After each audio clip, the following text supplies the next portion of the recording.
भूतिया साली। ये कहानी है गाजियाबाद की। रमन और निशा पति पत्नी थे। रमन कारोबार संभालता था और निशा हाउसवाइफ थी। एक दिन दोनों हॉल में परेशान बैठे बातें कर रहे थे। आज उस जीतू का फोन आया था मुझे। क्या कहा उस भगोड़े ने? मैंने उसे कुछ कहने का मौका ही नहीं दिया। मैंने बोला मेरी बहन से दूर रहो, दोबारा साथ दिखा तो मार नहीं जान जाएगी। तुम्हारी बहन नीना बिल्कुल पागल है। लड़का जात बिरादरी का हो तो तुम्हारे माता पिता गुजरने के बाद उसकी जिम्मेदारी हम पर है। अगर दोनों शादी कर लेते तो क्या कहते लोग? यही कि बहन और जीजा जी की लापरवाही ने बिगाड़ दिया नीना को। उसे हॉस्टल में नहीं रहने देंगे, वो माने या ना माने, खींच कर लेकर आऊंगा उसे। नीना गाजियाबाद के एक हॉस्टल में रहकर मेडिकल की पढ़ाई करती थी।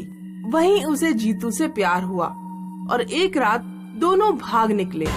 नीना की सहेली ने ये बात निशा को बताई और रमन निशा ने रेलवे स्टेशन जाकर जीतू को बेरहमी से पीटा और मामला रफा दफा किया। रात के 12 बजे थे। रमन निशा बेडरूम में सो रहे थे कि अचानक डोरबेल बजी। इतनी रात में कौन है? चलो चलकर देखते हैं। दोनों हॉल में आए। रमन ने दरवाजा खोला तो बाहर नीना खड़ी रो रही थी। नीना, क्या हुआ? चलो अंदर चलो। नीना को घर में लाया गया और सोफे पर बिठाया गया। रो रो कर नीना के बुरे हाल थे।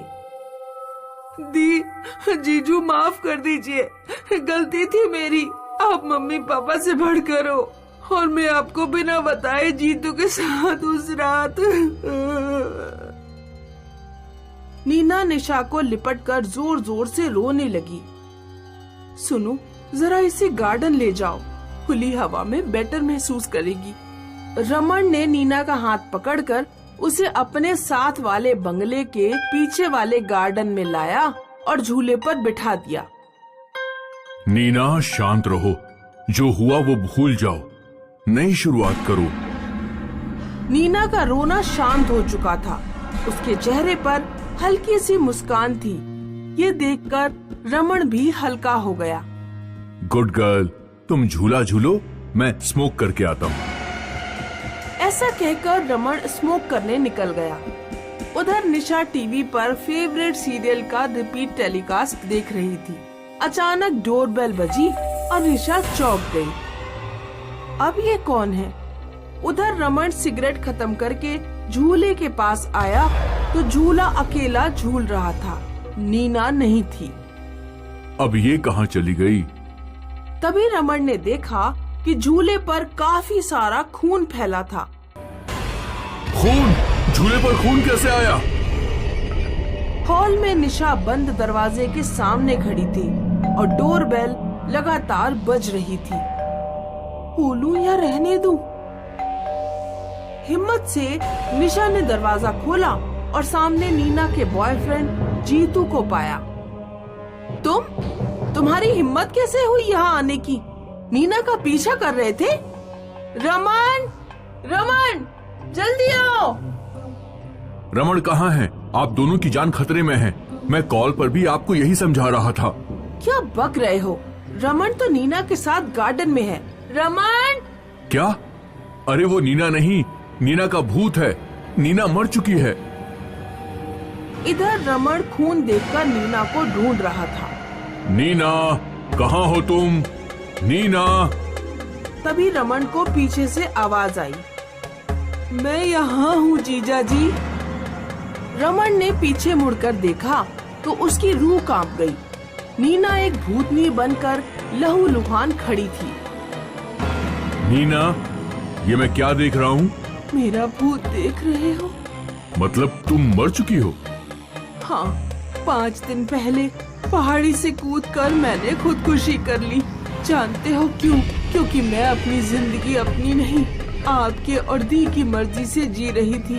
मम्मी पापा के बाद आप दोनों मेरे सिर पर सवार हुए। दम घुट रहा था मेरा। जीतू से मिलकर चैन की सांसें ले रही थी। लेकिन आपने वो भी छीन लिया। आपको मरना होगा जीजा जी। इधर निशा और जीतू घर के दरवाजे खोलने की कोशिश कर रहे थे, लेकिन दरवाजे बाहर से बंद किए जा चुके थे। एक रास्ता है, हम छत पर चलकर देखते हैं पीछे क्या हो रहा है। हाँ हाँ चलो। दोनों भागते भागते छत पर आए और नजारा देखकर उनकी सांसें रुक गई। नीना के भूत ने रमण को हवा में ऊपर उठाया था। रमण तड़प रहा था। निशा बचाओ मुझे, निशा बचाओ मुझे। नीना छोड़ो, जीजा जी है वो तुम्हारे। छोड़ो नीना, पागल मत बनो। मैं तुम्हारे साथ तुम्हारी दुनिया में आना चाहता हूँ। उन्हें मत मारो, छोड़ो उन्हें। ये सुनकर नीना बोली, नहीं जीतू, मैं चाहती हूँ कि तुम जियो, 1000 साल जियो। जिसने तुम्हें बेरहमी से पीटा उसके लिए अपनी कुर्बानी मत दो।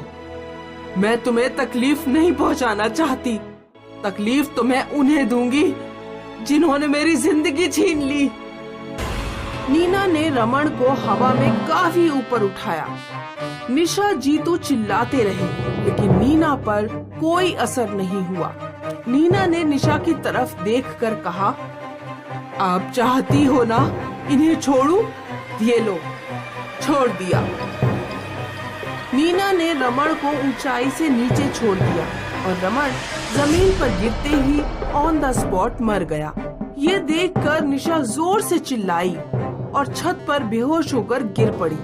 जीतू को समझ नहीं आ रहा था कि वो किसे देखे, मरे हुए रमण को या फिर बेहोश निशा को।